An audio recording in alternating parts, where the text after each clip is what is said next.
সবুজের এই নীড়ে। আসসালামু আলাইকুম ওয়া রাহমাতুল্লাহ। মাশাআল্লাহ, জামালপুর সাংস্কৃতিক সংসদকে অসংখ্য ধন্যবাদ, মোবারকবাদ।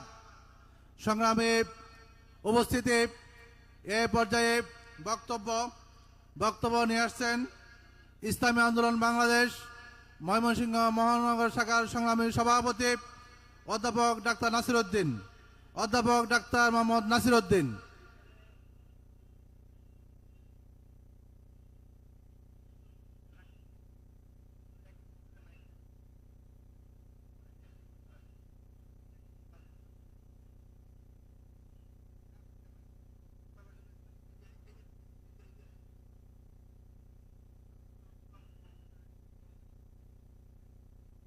আসসালামু আলাইকুম ওয়া রাহমাতুল্লাহি ওয়া বারাকাতুহু। আল ইসলাম ট্রাস্ট ময়মনসিংহ কর্তৃক আয়োজিত আজকের এই তাফসিরুল কোরআন মাহফিলের সম্মানিত সভাপতি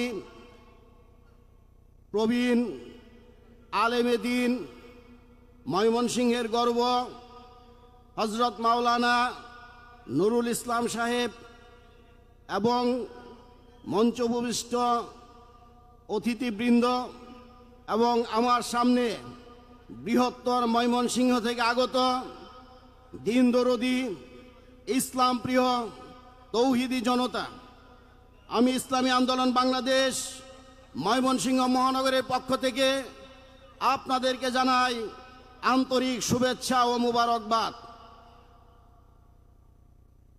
আজকে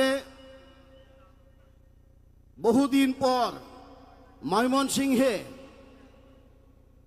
লাখো লাখো জনতার ঢল নামছে তাফসিরুল কোরআনের মাহফিলে, যেটা 5ই আগস্টে আগে এটা সম্ভব ছিল না। কাজেই আল্লাহ তাআলা আমাদেরকে সুযোগ করে দিয়েছেন, যারা আল্লাহকে ভালোবাসি, রাসূলকে ভালোবাসি, দ্বীন ইসলাম ব্যক্তি থেকে রাষ্ট্র পর্যন্ত প্রতিষ্ঠা চাই, সকলেই এক হয়ে আল্লাহর জমিনে আল্লাহর দ্বীন কায়েমের জন্য আমরা ঐক্যবদ্ধ হব এবং ইসলামের পক্ষে জান মাল সময় দিয়ে অবস্থান নিব। আমি আপনাদেরকে সেই আহ্বান জানাই। ডক্টর মিজানুর রহমান আজহারি সাহেব একজন ইন্টারন্যাশনাল স্কলার। উনি বিগত সরকারের সময়ে দেশে থাকতে পারেন নাই। অসংখ্য উলামায়ে কেরাম নির্যাতিত নিপীড়িত হয়েছেন, জেলখানার প্রকোষ্ঠে দিনের পর দিন কালাতিপাত করতে হয়েছে। আজকে বাংলাদেশ ইসলামের বুঝের জন্য যারা ইসলামী স্কলার, তাদেরকে সম্মান করা, তাদেরকে সুযোগ দেওয়া এবং তাদের যে জ্ঞান সেটা জাতির মাঝে বিলিয়ে দেওয়ার সুযোগ করে দেওয়া আমাদের কাজ। কাজেই ইসলামিক দলগুলোর যারাই স্কলার হিসেবে যেই দল রয়েছেন, সকলে সম্মিলিতভাবে আগামী নির্বাচনে যে সিদ্ধান্ত নিবে, আপনারা সকলেই সেই সিদ্ধান্ত অনুযায়ী কাজ করার জন্য প্রস্তুত আছেন কি? আমি ডক্টর মিজানুর আজহারি আমাদের একটা ইন্টারন্যাশনাল স্কলার, সেই হিসাবে আমি আশা করব নামাজ, রোজা, হজ, যাকাত, তাসবিহ, তাহলিল, জিকির, আজকার, ইশরাক, আওয়ামিন, চাষ্ট, তাহাজ্জুদ, বাবা মার খেদমত, এই সমস্ত কথা আমরা সকল ওয়াইজিনদের কাছে শুনে থাকি। আমি আন্দোলনের পক্ষ থেকে আল ইসলাম ট্রাস্টের উপর এই আহ্বান জানাবো, বাংলাদেশের মানুষ ইসলামী রাজনীতি বা ইসলামী সিয়াসত, ইসলামী অর্থনীতি, ইসলামী বিচার ব্যবস্থা, ইসলামী পররাষ্ট্রনীতি এই সম্পর্কে মানুষ ওয়াকিবহাল নয়।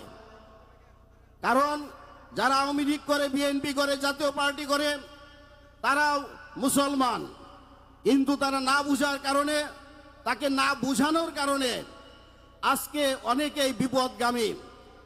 কাজেই মানুষের মন গড়া ভুলে ভরা তন্ত্র মন্ত্রের সকল রাজনীতি বাদ দিয়ে আমি আহ্বান জানাবো বাংলাদেশের সকল মুসলিম জনতাকে, এমনকি মানবতার চিন্তা করে অমুসলিমরাও ইসলামের শাসনের দিকে এগিয়ে আসবে সেই আশাবাদ ব্যক্ত করছি।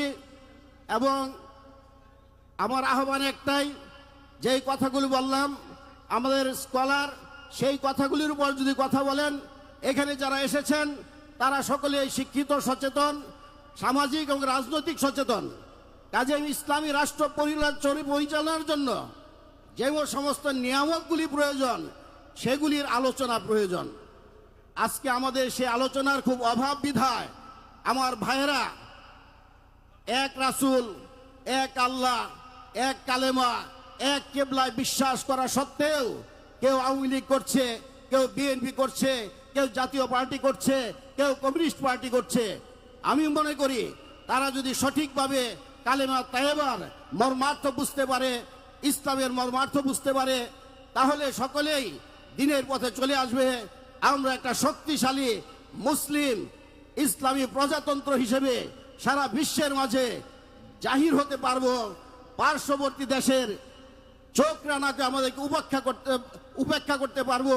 কাজেই আমরা যারা মুসলমান সকলেই এক হয়ে ন্যাক হয়ে ইসলামের ঝান্ডাকে তুলে ধরে বাংলার জমিনে সেই সংসদ ভবনে কোরআনী শাসন কায়েম হোক, সেটার জন্য আমরা সবাই চেষ্টা করি।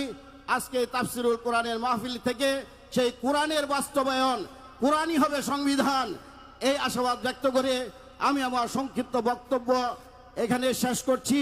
শেষবারের মতো আবারও যারা আয়োজন করেছেন কষ্ট করে, এবং প্রিন্ট মিডিয়ার বিভিন্ন ভাইয়েরা রয়েছেন, এবং কষ্ট করে সেই বৃহত্তর ময়মনসিংহ থেকে টাঙ্গাইল, কিশোরগঞ্জ, জামালপুর, শেরপুর, নেত্রকোনা এবং ময়মনসিংহের বিভিন্ন থানা থেকে যারা কষ্ট করে আজকের এই কোরআনের মাহফিলে এসেছেন, সকলকে আমার আন্তরিক মুবারকবাদ জানিয়ে আমার সংক্ষিপ্ত বক্তব্য এখানে শেষ করছি। আল্লাহ হাফেজ। বাংলাদেশ জিন্দাবাদ, ইসলাম জিন্দাবাদ। ধন্যবাদ।